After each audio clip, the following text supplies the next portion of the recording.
Hi, everybody. Wow, another week, another full week. That's pretty amazing. Welcome to Pirkei Avot, History and Hashkafa, where we examine one of the best known, and I hope I've shown you least known and least understood tractates in the Mishnah, otherwise known as Ethics of Fathers. Our half-hour meetings are brought to you by the Tel Aviv International Synagogue under the leadership of Rabbi Ariel Constantine. For those of you who are members of the synagogue or who live in Tel Aviv, I am happy to announce that this coming Shabbat, Parshat Lech Lecha, it's good for everybody, all of you Olim, who are members of the community. I will be substituting for Rabbi Constantine in the synagogue. So please feel you're always welcome, but please do come by on Friday night or Shabbat in the morning or in the afternoon. Say hi, participate. If you have questions you didn't want to put online to me or other issues, please come by, introduce yourselves. The last time I was at the shul, it was really a pleasure to turn virtual students and friends into real students and friends, and I'd like to grow that community. So please do come by. That's this coming Shabbat. Okay, we are finally finishing the Mishnah, the fifth Mishnah in the second parak of second chapter of Pirkei Avot, of Pirkei Avot, which contains a series of maybe connected, perhaps non-connected, disconnected statements by the first century BCE and the first century CE sage Hillel, and it sort of ends with a bang. The last statement that Hillel makes is "B'makom she'ein anashim hishtadel lihiot ish." Where there are no other men, try to be a man. Now, we are not talking about, this is not gender specific. This is not you should only be a man. Women don't count. This is a sort of a generic thing. There's nothing you can do about it. The Hebrew language, when it takes in both genders, uses the male. I don't think it's a statement of gender discrimination. Well, what's the point? What's interesting here, it seems to be self-evident. If nobody else is willing to take up the responsibility, you do it. Strikingly, this is another one of these, self-evident. So because the meaning is self-evident, don't be a wallflower, however you want to look at it, because the meaning is self-evident, that leads or has left in among the commentaries and those who cited this line, a tremendous amount of leeway for subsequent writers to see this line as a mirror. In other words, to bring their own concerns to the understanding of the words and to say things which are of concern to them and their particular times. In addition, and we're going to get to a few serious examples in a bit. In addition, we're going to find that this line actually, "B'makom she'ein anashim hishtadel lihiot ish," became something of a very popular, not slogan. What's what I'm looking for? Good proverb or adage. Okay. So, for example, it even penetrated Yiddish. So we can explain it the way we want. But I remember my late father-in-law used to quote a Yiddish adage that he knew, where he had learned as a kid, and the adage went, "B'makom she'ein ish is a herring oichafish." In a place where there's no people, even a herring is a fish. Now, one could argue that, okay, that seems a little odd. What kind of statement is that? So, strikingly, especially for Eastern European Jews and Dutch Jews, I have to put the Dutch Jews in because the Dutch Jews also like herring. Eastern European Jews, herring is a delicacy. And did anybody doubt that a herring is a fish? I really never understood the statement until I guess about 4 years ago. 4 years ago, I happened to be in Rome, and I took a break to sign up for a tour of the ghetto under the aegis of Jewish Rome, which is led by my friend Michaela Papancello. And if you are in Rome, please don't. If you need a wonderful, or you're looking for a wonderful tour of Rome from a Jewish perspective, contact Michaela. Anyways, so we took this trip. My wife and I took this tour of Rome, and the ghetto. The ghetto is at the end of what you at the edge of the ghetto is what used to be the fish market, called Portico d'Ottavia. It was an area that was actually built by Augustus in honor of his sister. In any event, no, I'm sorry, not in honor of his sister. In honor of his sister. In honor of his sister. In any event, the guide, whose unfortunate name I don't remember, mentioned that Jews who lived in the ghetto, despite the fact that the ghetto was right next to the fish market, were not allowed to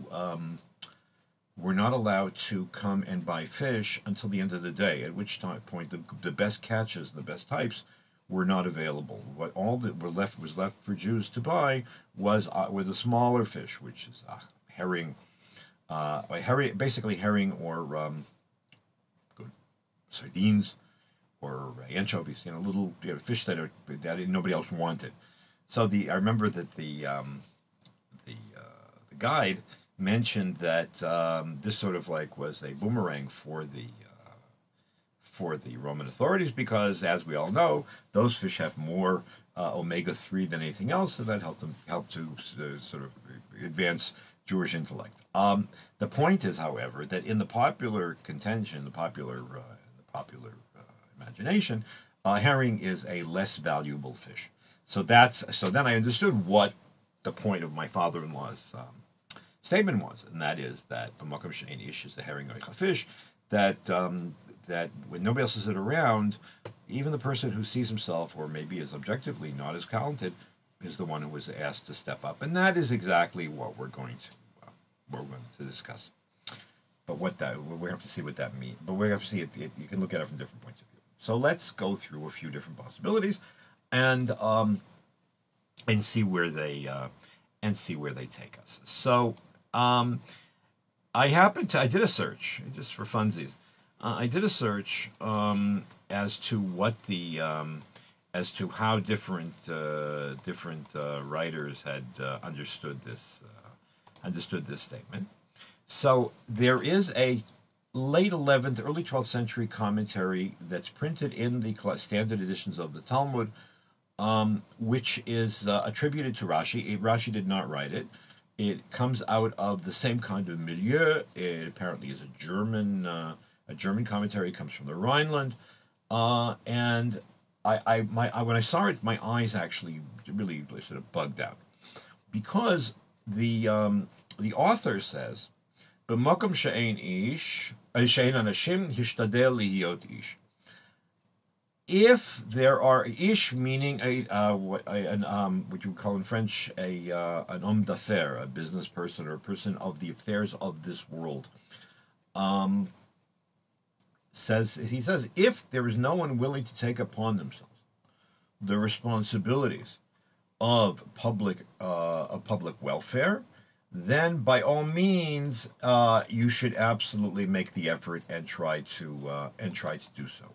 However, if there is no one else, or if there are others who can do it, you go back to yeshiva and study. In other words, what you have here, and this is very striking, because what you have is an explicit disinclination on the part of the author to promote the involvement of scholars in public life. Sort of like more, I would even say a more monastic kind of attitude that the place of the person who's the Talmid Chacham, of the scholar, should be in the library, should be in the Beit Midrash, studying and not wasting their time on public affairs, on politics. That's now that there is such an approach, such an ideal doesn't apply, but it really struck me as odd in terms of the kind of early Ashkenazic kind of life or kind of milieu in which from which this commentary comes, because specifically at the time of Rashi, again, this is not Rashi, but it comes from his world. It was assumed that the rabbis were part of the general community. On the contrary, the leaders of the community and the rabbinic elite were either came from the same classes and the same family, or they were the same people. Rabbis didn't take money for being a rabbi. They were merchants, or they did whatever they did to make a living. So they were, by definition, they were forced outside in the world. So then the question becomes: so what are we talking about? So this is a very odd statement, and it sort of like shows that even in a community which was so sort of like in both worlds, you had voices that were saying, no, no, no, no, no, no, no. This is a concession. Being involved in public life is a concession. Now, there's no question. We talked about this, I think it was last week or 2 weeks ago, when we discussed the question of how much should you work your business if you actually want to also become a scholar and you want to be wise and you want to worship God properly. That tension is built in. I mean, so that part I understand. But this idea that if you can at all avoid public life and giving to the community, that would be the better way to go, unless you're absolutely forced to, because nobody else was willing to do it, that I found to be very sobering. I had an instant reaction to it, and I think it's wrong. I think that even unless you're really not qualified to do anything except to study and teach, I think there's something extremely selfish about not giving to the broader community. Yes, it's true. Politics and communal life is consuming, but it is no less valid for that. It's another way of looking. In fact, if you want to know the truth, I think it also that interpretation violates the overall tenor, the overall timbre of this passage by Hillel, because don't forget, Hillel starts here by saying, Al tifrosh matzibur, don't abandon the community. Now, we discussed all kinds of different ways of looking at that, but one of the implications and one of the ways of looking at that line of not abandoning the community or separating yourself from the community is, don't sit there and lock yourself in a room and not give back. So, but, nevertheless, this is anonymous persons, apparently, at least I don't know who wrote the commentary. If there's somebody else, I can double check to see who, if it's been attributed to anyone. But that's one way of looking at it. Okay.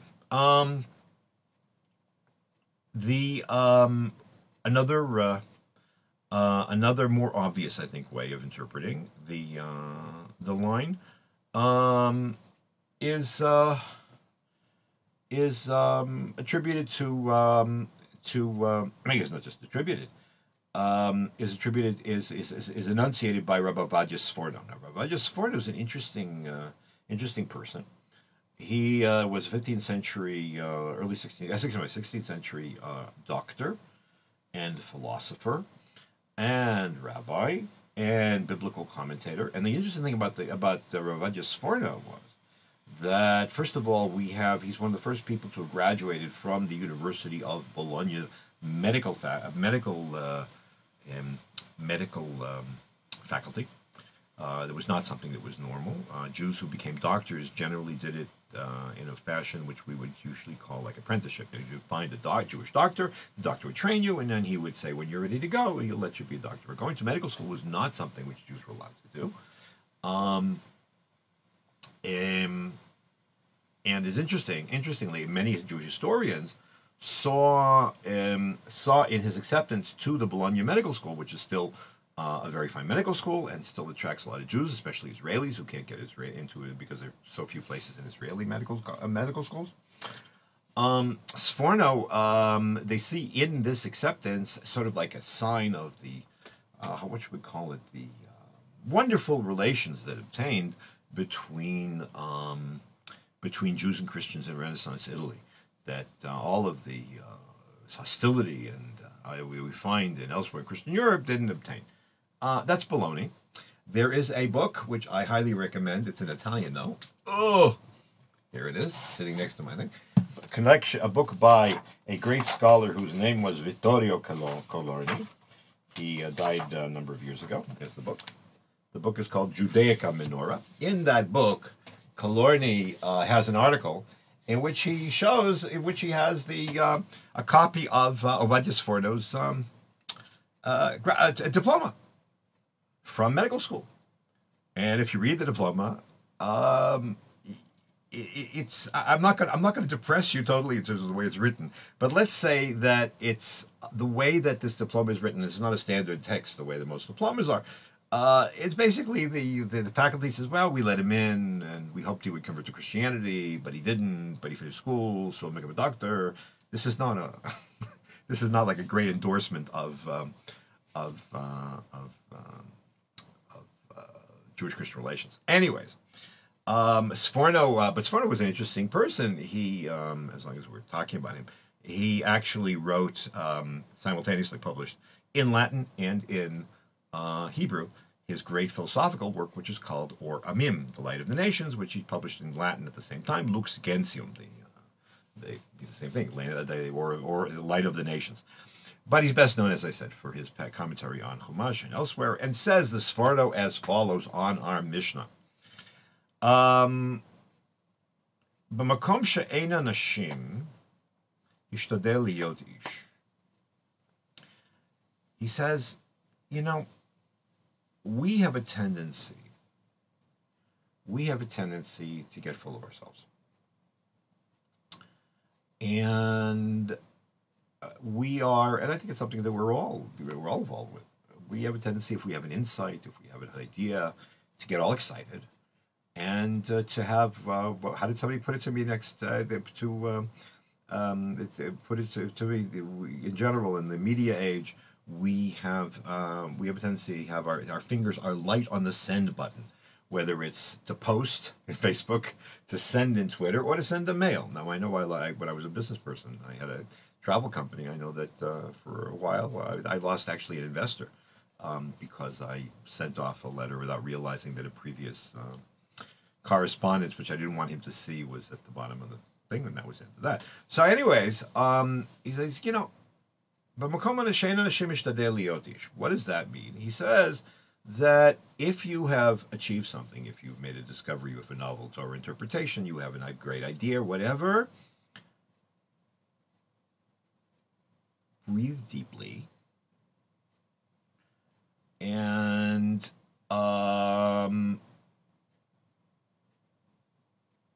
don't rush publishing.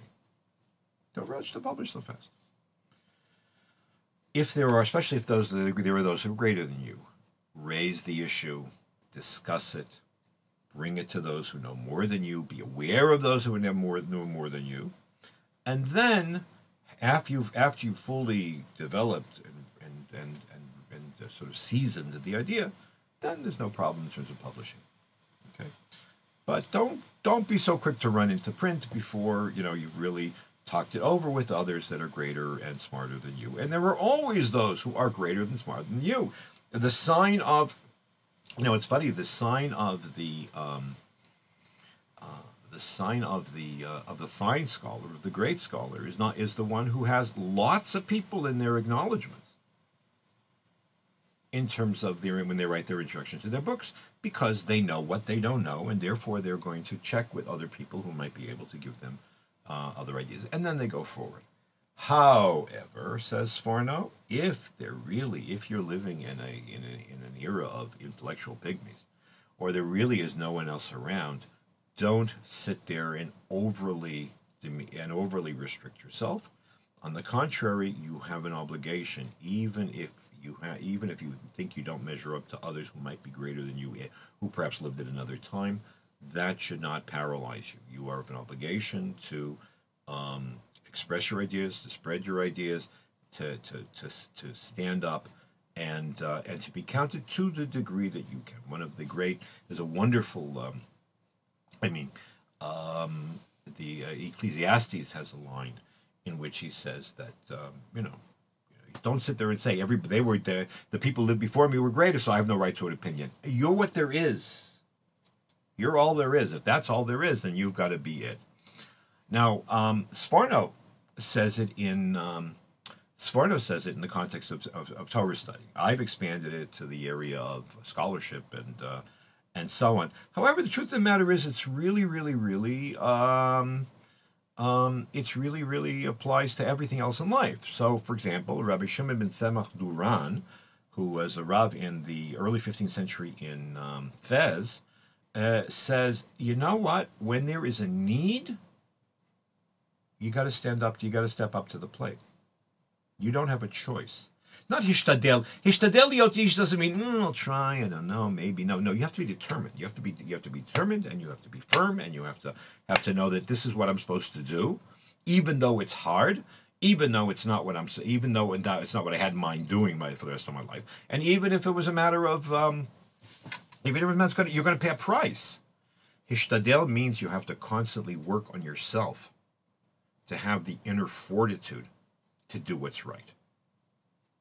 Doing what's right is the highest, is the prime directive. And hence, so even if it takes you out of your writer's garret, even if it takes you out of your comfort zone, on the contrary, the function of a person is to leave their comfort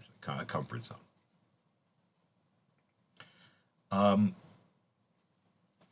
There is a finally. I mean, we could go on forever like this. By the way, you know, there's a wonderful. Unfortunately, it's not translated to Hebrew, and it's in Hebrew, it's not translated in English. A colleague of mine, Professor Victor Shenan, has been engaged in an incredible project, which has been sponsored by Beit Avichai for many years, in which he's been writing what he calls contemporary Israeli commentary on. So there's contemporary Israeli commentary on all kinds of books of the Bible, Ruth and Esther. I think he's got Lamentations. I believe he just wrote on Ecclesiastes, on Kohelet, and he has a version of and he has a commentary on Pirkei Avot as well. Now the commentary on Pirkei Avot is online for those of you who know Hebrew and can't get the book. It's online at the Sefaria website, S-E-F-A-R, S-E-F-A-R-I-A website.org. And he says, you know, what should be the obvious? What better example do we have of people? It's not just Jews, of people who did the right thing when no one else was willing than Chasidei Omot HaOlam, than those people during World War II, put their lives and the lives of their families at risk in order to save Jews who were being threatened with death by the Nazis, because it was the right thing to do. Doing the right thing is the prime directive. Finally, there's an obvious twist, Yiddish twist. We started with herring, so at least in Europe we'll end with this. That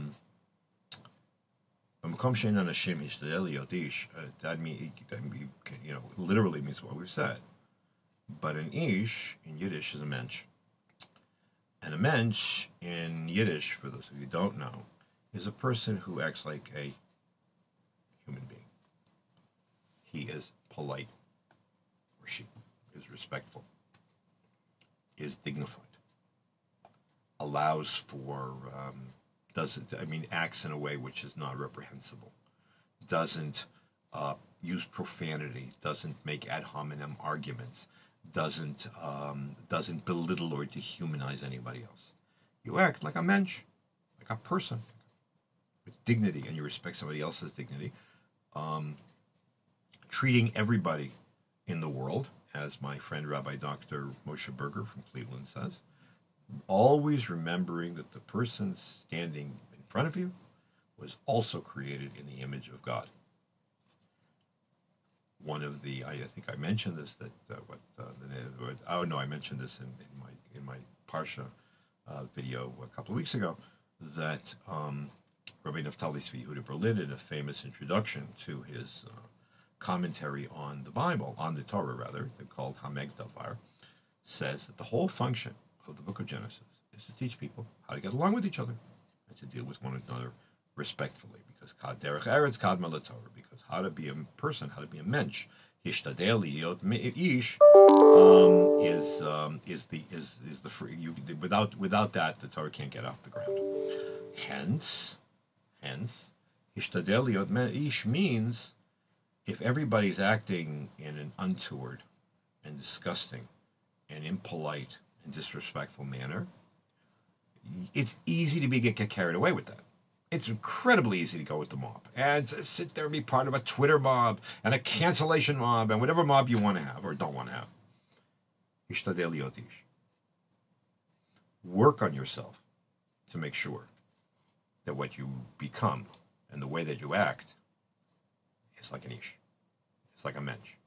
It's a Ben Adam created in the image of God, who is aware of the fact that everybody else is similarly created.